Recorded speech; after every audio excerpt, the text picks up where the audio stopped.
Assalamualaikum warahmatullahi wabarakatuh. Jumpa kembali dengan edukasi official. Semoga kita dalam keadaan sehat walafiat. Amin ya robbal alamin.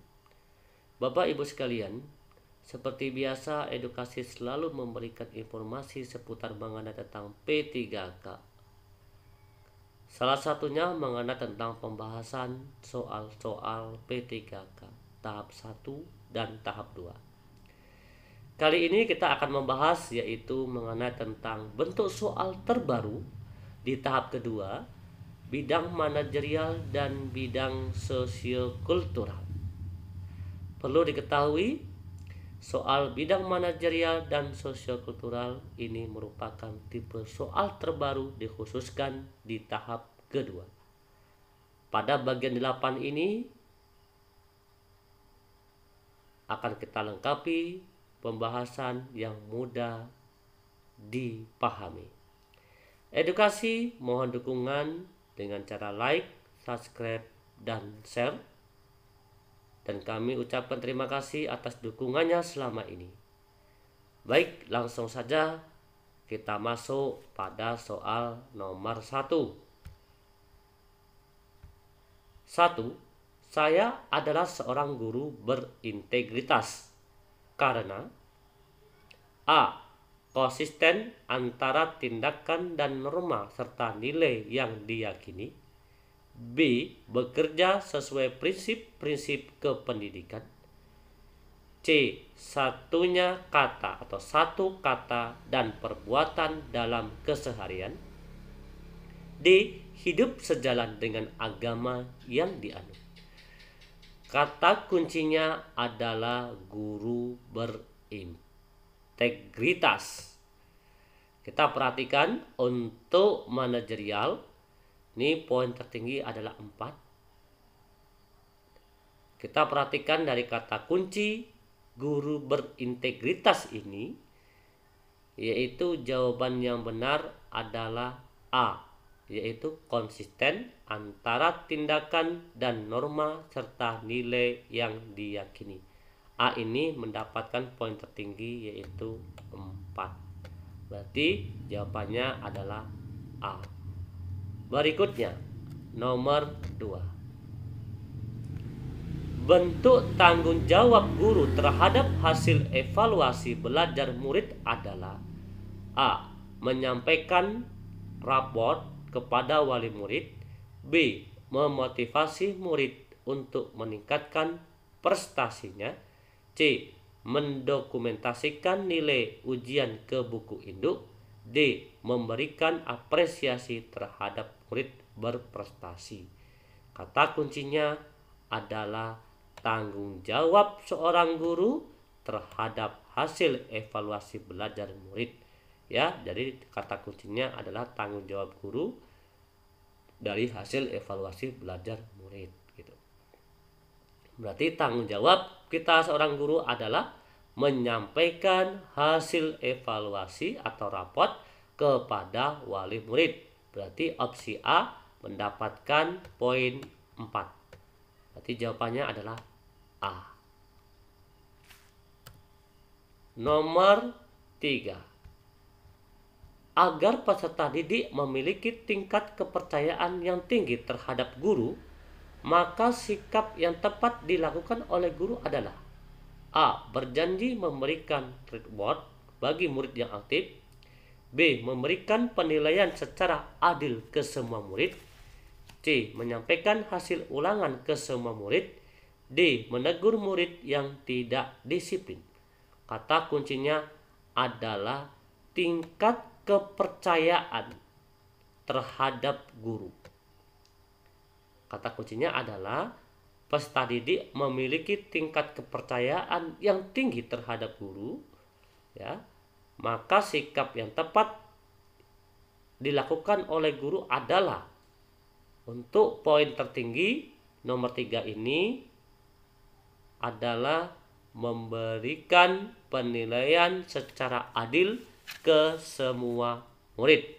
Berarti poin 4 didapatkan oleh opsi B. Berarti jawabannya nomor 3 adalah B. Ya, Karena di sini tingkat kepercayaan tinggi terhadap guru, maka kita harus memberikan penilaian secara adil ke semua murid gitu ya. Berikutnya nomor 4. Sikap kejujuran seorang guru ditunjukkan oleh sikap A. Tegas menentukan jenis hukuman bagi murid yang melanggar tata tertib. B. Merevisi materi yang kurang dari pertemuan sebelumnya. C. Tidak emosional dan objektif dalam memandang persoalan murid. D. Menunjukkan sikap religius pada jam pelajaran agama. Kita perhatikan, kata kuncinya adalah sikap kejujuran seorang guru ditunjukkan oleh sikap. Perhatikan untuk nomor 4, yang mendapatkan poin tertinggi untuk nomor 4 ini adalah sikap kejujuran. Maka guru harus jujur dengan kelemahan, dengan kekurangan, serta kelebihan. Gitu ya. Maka untuk nomor 4 ini yang mendapat poin tertinggi adalah B, yaitu poin 4. Di sini adalah merevisi materi yang kurang dari pertemuan sebelumnya. Kita harus memiliki sifat kejujuran bahwa materi sebelumnya itu adalah ada kekurangan ya dari pertemuan sebelumnya. Berarti jawabannya yang benar adalah B. Inilah sikap kejujuran seorang guru, mengakui kelemahan dan kelebihannya. Berikutnya untuk nomor 5. Perhatikan penggalan teks berikut. Antara Pak Jaksa.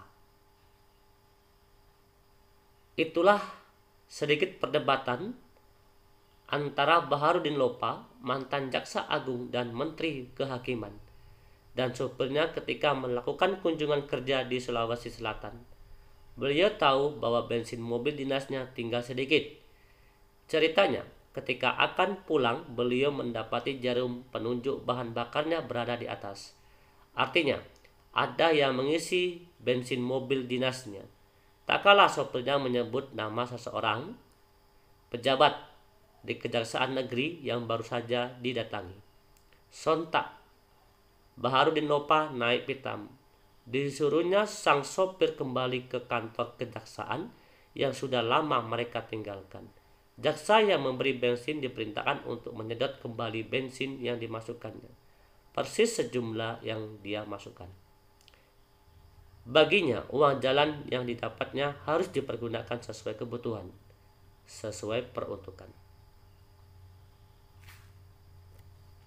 Pertanyaan untuk soal nomor 5 ini adalah, sosok konsisten dengan apa yang dikatakan dan yang dilakukan berdasarkan teks di atas, maka sikap integritas yang dapat kita contoh dari sosok Bapak Baharudin Lopa adalah seperti di bawah ini.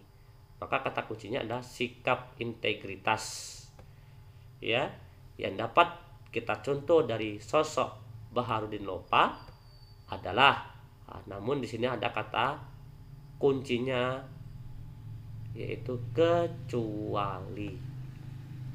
A. Sosok konsisten dengan apa yang dikatakan dan yang dilakukan. B. Berani menegur perbuatan yang tidak jujur. C. Patuh pada peraturan yang ada. D. Memanfaatkan dana perjalanan dinas dengan semestinya. Dari kata kunci tadi, namun kecuali. Nah, di sini kecuali, maka yang mendapatkan poin tertinggi adalah yang B ya. Di sini karena di sini ada kecuali, yaitu berani menegur perbuatan yang tidak jujur. Gitu. Oke ya.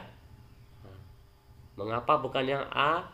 Karena sosok konsisten dengan apa yang dikatakan dan dilakukan tadi ada ternyata pernyataan di teks, sedangkan patuh pada peraturannya ada secara otomatis tadi sudah ada. Memanfaatkan dana perjalanan dinas dengan semestinya juga tertera di teks. Sedangkan yang tidak tertera di teks pada sikap integritasnya yaitu berani menegur perbuatan yang tidak jujur. Berarti jawabannya adalah B ya, untuk mendapat poin yang tertinggi. Berikutnya nomor 6. Nomor 6 ini adalah sosiokultural. ya. Di sini berbeda dengan soal sosiokultural sebelumnya. Pada masa pengenalan lingkungan sekolah atau disebut dengan MPLS, pihak kepolisian setempat mengadakan sosialisasi mengenai tata tertib lalu lintas kepada murid baru. Tindakan kepolisian tersebut menurut Anda: A. Mendorong murid untuk berperilaku tertentu. B. Sistem untuk menertibkan perilaku murid dalam berkendara. C. Pedoman tingkah laku murid dalam masyarakat. D. Alat pemersatu murid-murid baru.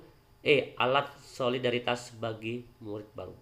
Untuk sosiokultural ini poin tertingginya adalah 5 ya. Untuk mendapatkan poin tertingginya adalah 5. Kita perhatikan.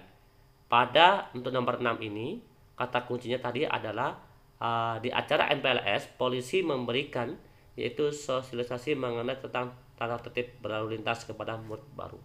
Tindakan kepolisian tersebut menurut Anda untuk nomor 6 ini yang mendapat poin tertinggi adalah sistem untuk menertibkan perilaku murid dalam berkendara karena berlalu lintas ya. Maka untuk yang B ini poinnya adalah 5. Berarti jawabannya adalah B. Sesuai dengan apa yang disampaikan oleh kepolisian tadi. Berikutnya nomor 7. Setiap guru menginginkan muridnya menjadi pribadi yang baik. Oleh karena itu, jenjang sekolah dasar diajari berperilaku baik. Misalnya, tidak boleh berbohong. Maka guru dapat mengajarkannya nilai sosial terhadap atau nilai sosial tersebut dalam bentuk A. Berbentuk aturan sosial. B. Disalurkan melalui proses sosialisasi. C. Memberikan pengaruh sosial di kelas. D. Memberikan pengaruh secara individu. E. Menunjukkan perilaku yang sudah dibawa sejak lahir. Dari kata kunci tadi sini adalah perilaku ya, perilaku baik gitu. Ya, kata kuncinya adalah perilaku baik. Salah satunya tidak boleh bohong ya, atau tidak boleh berbohong. Maka guru dapat mengajarkan nilai sosial tersebut dalam bentuk apa? Untuk nomor 7 ini kita perhatikan. Maka dalam bentuk disalurkan melalui proses sosialisasi. Untuk mendapat poin tertinggi adalah B, yaitu 5 yang B. Berarti jawabannya adalah B, yaitu disalurkan melalui proses sosialisasi mengenai tentang berperilaku baik ya. Oke. Berikutnya kita lanjut nomor 8. Menjelang penilaian akhir semester, peserta didik diberi arahan oleh guru untuk mengerjakan soal sesuai kemampuan masing-masing. Peserta didik larang menyontek ataupun bertanya kepada teman yang lain. Nilai sosial yang terkadang dalam anjuran tersebut adalah A. Menyontek merupakan perbuatan yang tidak menunjukkan kejujuran. B. Menyontek mendidik diri untuk korupsi di masa depan. C. Menyontek tidak mencerminkan nilai yang sesungguhnya.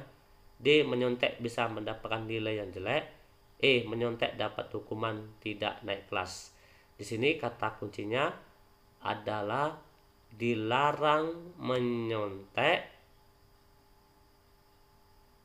ya, ataupun bertanya pada teman yang lain ya. Nilai sosial yang terkandung dalam anjuran tersebut adalah itu nomor 8 ini. Maka jawaban yang mendapat poin tertinggi adalah yang A, yaitu poinnya 5 di sini. Tadi nilai sosial dari kata dilarang menyontek dan bertanya kepada teman yang lain, nilai sosialnya adalah menyontek merupakan perbuatan yang tidak menunjukkan kejujuran. Itulah nilai sosialnya. Berarti yang A untuk nomor 8. Berikutnya nomor 9. Seiring perkembangannya gadget mendorong masyarakat membuat peraturan berupa penetapan jam belajar masyarakat. Peraturan baru ini muncul sebagai upaya agar anak-anak dan remaja tidak terlalu banyak menghabiskan waktu bermain gadget. Menurut Anda, realitas ini menunjukkan A. Norma sosial mampu menyesuaikan diri dengan perubahan. B. Norma sosial memberikan kebebasan dalam bertingkah laku. C. Norma sosial dapat dijalankan sesuai kebutuhan masyarakat. D. Norma sosial tidak seluruhnya mengatur kehidupan masyarakat. E. Norma sosial merujuk pada perilaku masyarakat terhadap lingkungannya. Kata kuncinya tadi sini adalah perkembangan gadget mendorong masyarakat untuk membuat peraturan berupa penetapan peraturan berupa penetapan jam belajar masyarakat. Dan peraturan ini muncul sebagai upaya agar anak-anak dan remaja tidak terlalu banyak menghabiskan waktu bermain gadget tersebut. Menurut Anda, realitas ini menunjukkan, untuk poin tertinggi nomor 9 ini adalah yang norma sosial mampu menyesuaikan diri dengan perubahan. Itu berarti untuk yang nomor 9 untuk poin tertingginya adalah yang A ya, 5. Yang A adalah 5, yaitu norma sosial mampu menyesuaikan diri dengan perubahan tersebut. Yang A. Kalau yang E ini poinnya 4 ini ya, yang E dapat poinnya 4 ini. Itu norma sosial merujuk pada perilaku masyarakat terhadap lingkungannya. Ini 4 ya. Oke, berikutnya untuk nomor 10. Nilai vital merupakan nilai yang berguna bagi penunjang aktivitas manusia dan bersifat penting. Nilai tersebut terdapat dalam 1. Buku bagi siswa. 2. Yaitu head dryer untuk pekerjaan salon. 3. Saat hujan Andi perlu payung. 4. Kalkulator bagi akuntan. 5. Karena dingin ibu memakai jaket.